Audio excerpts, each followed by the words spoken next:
Hi guys, happy Thursday. So, a really crazy night last night, really crazy night. Let's just say we had a visitor. I can't go into much detail because I don't know how real this visitor was. But let me tell you guys that I do kind of think I do believe in the black-eyed children now. I don't know what. When I'm able to tell you guys more, I will tell you more. But yeah, let's just say that I kind of think I do believe in the black-eyed children now. It's very creepy. I'm very freaked out, so. Alright, so we're just gonna go right into this. So, yeah, it was crazy last night. I'm just fucking freaked out. Okay, so, yesterday we did the, more on part 3 of, Traditional Witchcraft. So today we're gonna do more on Traditional Witchcraft. Yeah, if you guys only knew, I'm just a mess. So, alright, so we're going to consecrate objects. So, what do we want to consecrate? Let's do an orgon pyramid. Alright, so in order to consecrate any object, breathe upon it 3 times. So I like to do the heart breath, and that is where you, 1 breath in through your nose, you draw in the air, you see your heart center filling up with air, and feed it with your love.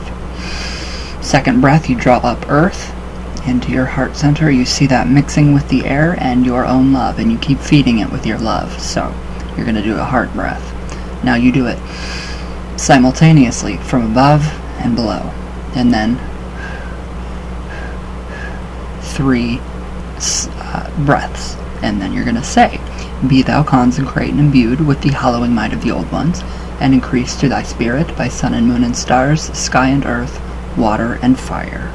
Now, as you speak this formula, you're supposed to trace 3 X's upon the object with the forefinger lightly moistened, lightly with saliva. I'm just going to edit that part out. And then suffumigate it thrice, passing the object through the incense smoke, visualizing the spirit force as a pale bluish violet light, glowing with and around the object. I do my left hand, this finger, just a dab, and then 1, 2, 3 X's, and then you have it's consecrated. You can go into more detail, you can get more elaborate, but that is how simplistic traditional witchcraft is. So that is how you consecrate any item that you have. So now, what else do I want to go into? I actually kind of wanted to go into... What did I want to go into with you guys today? Something... Let's see. We've gone over a lot of this, so I'm not 100% sure what I want to share with everybody, because a lot of this is really personal. So alright, so we'll do to enter the world of Elfheim, and that is the world of spirit. So alright, so there are also various fairy arts taught within traditional witchcraft. So to enter the world of Elfheim, at the most basic level, these consist of simple imaginal techniques, imagery techniques, visualization, which induce the subtle fairy trance, in which passage between the worlds becomes possible. So it's very, very simple. Very simple. You just have to do it. Clean, precise will, and energy directed. So here's the first technique. This is a good one. So this first technique is to meditate upon the image of a deep stone-lined well in a shadowy grove of hazels, hawthorns, and yews. So contemplate the dark well from whose depths a gentle greenish glow emanates, and then descend into it in your vision until you sink beneath its waters. So deep down in the great below, into the great below. After a time and with regular work, this will catalyze altered mind states and visions as the psyche attunes to fairyland. So literally, your psyche has to attune. So we are working that muscle. We are working that third eye muscle. We're working the psychic abilities in our brains. Alright, now, so technique number 2. So this is the other method of entering Elfheim. and you just visualize a great barrow mound, a fairy mound, or a fairy hill with pretty flowers. Make it just make it as incredible as you want. So, whose turf slope looms before you in the midst and twilight.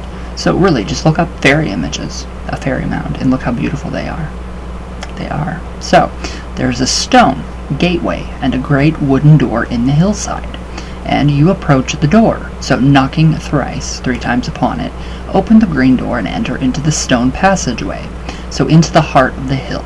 The passageway turns to the right and descends spirally in worn, shallow steps.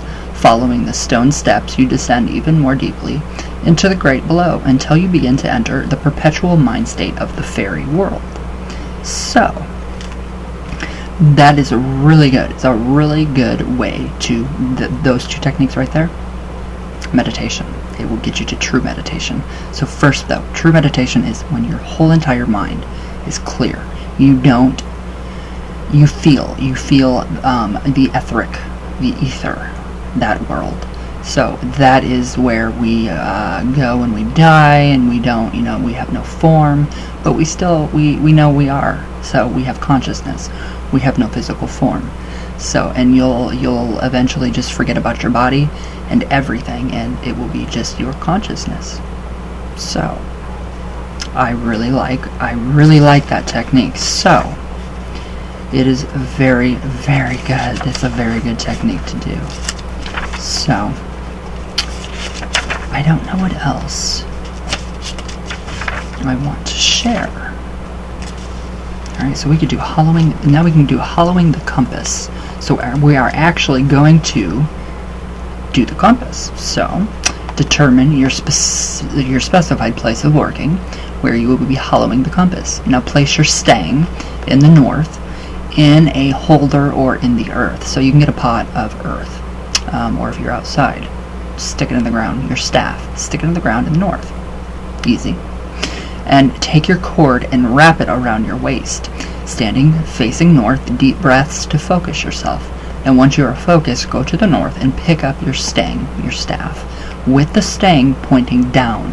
So if you have, like mine, I have antlers on mine. Mine would be going down, my antlers. So, down, down into your head. Wait, hold on. Where'd I go? Yeah.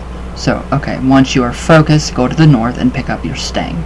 With the stang pointing down, walk the compass counterclockwise with your shins. Imagine a huge blue light coming from the heavens down into your head, into and down through the stang. Keep this focus until you have walked the compass back to north. Your compass is now hollowed. So you may have, you may honor the directions of ancestors or any other energies that you wish. So, now what to do in the compass, it's up to you. So you're in your sacred space. You can do whatever you want. So, to take down the compass, just draw back up the energy with your stang or taking your besom and just sweeping it away. I think you're going to go, yeah. There is no need to dismiss any energies, but always thank them. So, you don't want to always dismiss any energies. You want to just thank them for being there with you, because they're already here. They're all already here. So, pretty easy. It's very simple work. It is very, very simple work. Now, what else did I want to share with you guys? I don't know.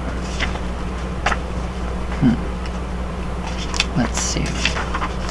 There are a few things that I do want to share, but I can't find them. So yeah, it's just, last night was just, I mean, so crazy, you guys. So crazy. I don't even know what I'm doing today. So yes, I do want to share with you the red meal. So this is a really important part of traditional witchcraft. Alright, the red meal. So it's very, very, very important. This is an equivalent of the Catholic's communion. Only this came before Catholicism and Christianity. So, alright, the red meal. So 1, walk a counterclockwise circle where you will be performing the red meal. This is where you will connect with the underworld. So you do your compass like we just talked about. 2, Ask the great horned master and witch father to bless a small pot or bowl of water, making it full of grace and of a road of the unseen powers, and then anoint with it, and sprinkle it around your area in the same manner you walked, so counterclockwise. Then light a candle or lamp, asking the secret presence and witch mother to make it a powerful lamp and a light to what is seen and unseen, and a great door to the otherness. So you're going to want to focus on a young, beautiful horned man, Pan, and a goddess, a woman. So Selene, it does not matter. Isis, the Virgin Mary if you want, doesn't matter. So 3, you're going to ring the bell. Ringing it sounds to the ears of the powers you are sharing the red meal with. So if this is the invocation you need, then continue. So if that's all you need to invoke your spirits, then that's continue. But if you have other kinds of invocations, use them. So if not, invoke them using your own words or with one of the invocations, but always make sure it is from the heart. So now 4, say the blessing for the bread with your left hand over it. Now here is bread, the life of the earth, blessed to give us life and strength. I consecrate it in the name of, insert your god or goddess. With my left hand I bless it, with my left hand I shall eat it. Now 5, you're going to ring the bell again and say for the wine while lifting the cup, here is wine, filling the cup with abundance. I consecrate it in the name of, insert the goddess's name. So it's going to be, the bread is, the god, and the wine is the goddess, the chalice. So, with my left hand I lift it, with my left hand I shall drink it. Now you're going to hold the cup up to you, holding the cup in your left hand still. Bring it to your lips and say, I drink this cup in my lady's name. She shall gather me home again. And then you just take a little sip. You don't have to do wine or anything like that. So now after the wine, eat a piece of the bread and bring the piece of bread to your lips with your left hand and say, I eat this bread in the unknown name, for fear and care and want of him. And then take a bite of that piece of bread. Now Baphomet is the unknown name, the unknown one. So it's pretty cool. So now the rest of the wine should be poured into the bowl with the bread, mixing them together. Now you're going to dip your fingers in the mixture and anoint your forehead. So if the space you are performing the red meal at needs cleansing, you can sprinkle the wine around it, as with the tools and such. So you can literally bless, cleanse, consecrate all your tools again with this. So when that is done, lift up the bowl of wine and bread and say the declaration of giving. So now here is the declaration of giving. And why am I blurry? Alright. There. I don't know. That's kind of better. So here's the declaration of giving. So as some is taken, so this is given. So is this given. By the sons and the daughters of family of the old faith, I give it to the ground. I give it to the pale people below, that above and below will become one. For what is taken is truly given, and what is given is truly taken. The day and the night are wed, as the living and the dead. Here is shown a mystery.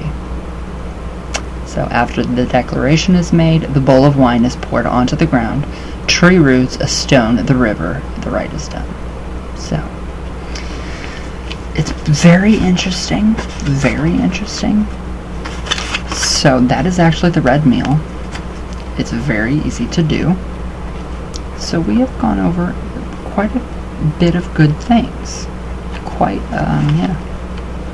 So let me see if I have anything else written down in here. I'm not sure I do. I have a lot. Okay, we have the Sangrial prayer. This is what I really like too. I really love this one. You can do this on the full moon, which is really good. So, having your cord tight around your waist, hold a cup of water up high and let your head tilt back. Relax. Now once your eyes, open your eyes, look around and say, Beloved blood mother of my a special breed? Bread. Welcome me at this moment with your willing womb. Let me learn to live in love with all you are. So my seeking spirit serves the Sangrial. Now you're going to sip from the cup and say, so to bless the cup and its contents with the Sangrial prayer is to make manifest the iron cauldron of dark water, the well of secret. By drinking of it, one can symbolically taste the waters of life from the great world below. It also moves the spirit of the lady herself to bless the partaker with her power. So, that actually, you're taking in the goddess with this one. So, alright guys, I'm going to stop there today with that. I just think it would be best. It's just, I'm just very, distraught, so. Alright, so if this is just lesson 4, just a little bit more information for you guys. My Lisa, my wonderful assistant, I don't know how I would do anything without you. Honestly, I don't, so. I don't. I would be lost right now. So yes, that is just a little bit more of what I wanted to teach you guys. So I have like 20 more journal grimoires to go through, so I have a little bit of information. But if you guys want to know anything, just comment below, let me know what you want to see. So, I love you all very much. With all my heart, all the way from Venus, all the way back down. Oops, there we go. So, alright guys, I will see you tomorrow. Everybody have a great day. Try to. And yes, I love you all, and thank you guys for watching.